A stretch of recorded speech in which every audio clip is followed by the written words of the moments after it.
While I've been writing these all out, and by the way, if you do make a mistake, if you just wet your finger really quick and rub it, it will erase. Once it's dried in, it won't be able to without some sort of solvent. But the nice thing about, again, these erasable labels instead of like the printing labels that I was showing earlier is, let's say I do want to change the pricing or change my pricing strategy for these.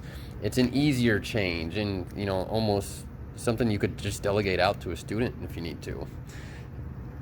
Now that I'm done with these two categories, orange handwriting for hex bolts, going on gold bin for grade 8, green bins for carriage bolts, I'm going to go ahead and just put a second coat on these and call it a day for now. Probably do a separate video on the pricing of the materials and the economy that I've established in my classroom, but just know this: I'm not just stealing money from kids or bullying them for money or limiting their opportunities based on what they can access financially.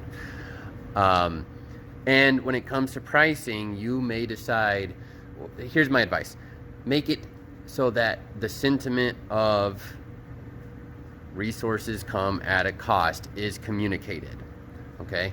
Whether you need to, what's the word I'm looking for, upsell, price it higher than valued at the store or lower than valued at the store. I've had to go both directions depending on the situation.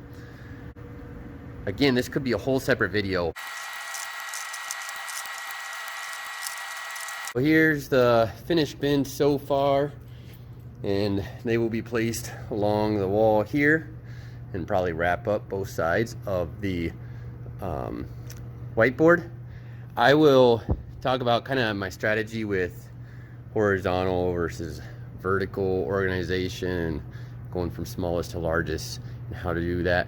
That's probably gonna be in the next video. I'm gonna go ahead and wrap up all the video notes I have for this project up to this point, because I know what happens.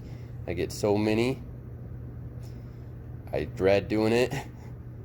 So baby steps.